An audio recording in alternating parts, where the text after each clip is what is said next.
Three, two, one, action. Hello everyone, this is James at the Martial Archive. Sorry I haven't made a video for a long time, but I've been busy working day and night, as Michael Jackson used to sing. I'm working 7 days a week trying to get some money, and I don't have much time for anything else these days, unfortunately. But I did find the time to watch John Wick 4, so I'm going to give you some thoughts on it. Try and keep this as spoiler free as possible. There may be some small spoilers, but I won't give away too much. But best watch the film first and then watch this and see if you agree with me. So, the first John Wick I found kind of dull. It had a few good moments, but overall not that good of a film. I was surprised when there was a John Wick Part 2. Part 2 was better than the first one in my opinion. Had more action, better action. I thought the story was a bit better. Part 3, Parabellum, is by far the best of the series in my opinion, and I still think that, having seen Part 4. Part 3 was beautifully shot. It had great action with Mark Dacascos, choreographed by Tin Man, who's one of the best in the business, and I really like what they did in Part 3. I enjoyed it very much. Part 4 is like a continuation of Part 3. It's pretty much the same over again, except this time they've got some different characters and they got different action choreographers, and there's a lot of Brazilian jiu-jitsu, leg takedowns and stuff like that. I preferred the action in Part 3. I thought it was cleaner. I thought it was better overall. Although having said that, in Part 4 Donnie Yen does get to show his stuff a little bit. We'll get to that later. So let's take each thing one by one. The plot, entirely predictable, ended one of the only two ways it could. You all have in your mind, should it end this way or this way? There's only really two options. I'm not going to tell you which one it is. Watch the film and find out. Keanu Reeves, same as the other ones, doesn't talk very much. One problem that I have with the series as a whole, John Wick goes to see all of these different people. Some of them are bad people. You don't care if they live or die. Actually, they're all bad people within that world, technically speaking, but some of them are his ex-friends. And he knows that by going there, he's bringing death upon them. So why does he go there? Go somewhere else. And that's a problem that I have particularly with Part 4. He goes to see his old friend in Japan, knowing that death will follow him, yet he still goes. It seems a bit dumb to me. Either John Wick doesn't really care about his friends, or he's too stupid to realise what's going on, and neither one seems a good answer to me. Anyway, having said that, let's move on. Donnie Yen. I love Donnie. I think he's great.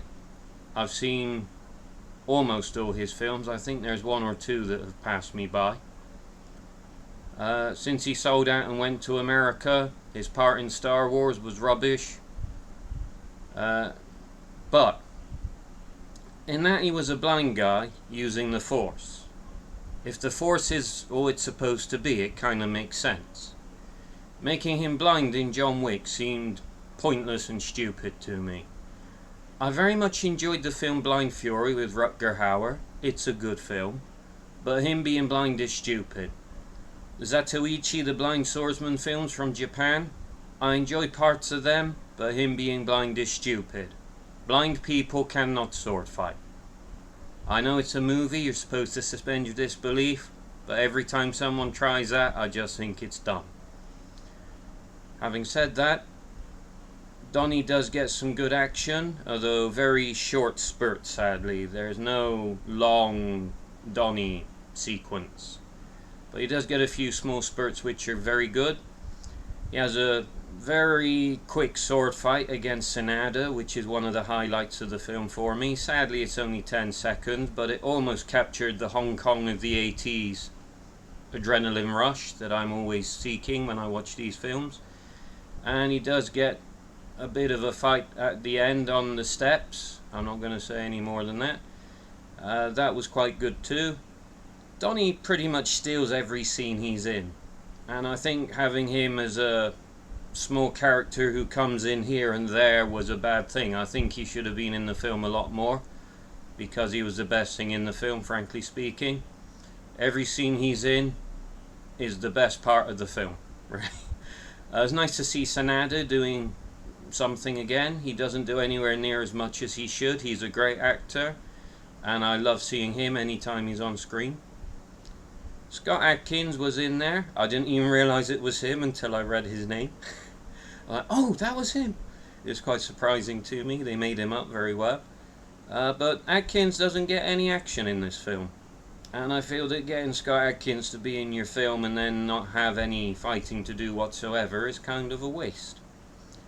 Although he is getting on in years, and I think, like Jackie Chan, he wants to try and move more to the acting side than the action side, because he realises that his time is limited doing that. So it might have been a conscious choice on Adkins' part. I don't know. I would need to see an interview with him about that to know. But it's good to see him. So my overall thoughts: the sets were amazing, the locations were brilliant. There's one particular camera shot that looks down from above as John goes through the different rooms, and I thought that was, I really like that. I love when people do something like that. They made John's suit bulletproof, which seemed to me to be a stupid and lazy choreography idea. I think they should have thought more about choreography. Instead of him hiding behind the suit, they should have invented better fights. The first John Wick I'll probably give 5 out of 10. The second one maybe 6.5 out of 10. Number 3, Parabellum, I think is an 8 out of 10. John Wick 4 I think is probably about a 7.5. I still think 3 is better. But I did enjoy part 4. I thought it was a nice ending. I think they wrapped things up quite well.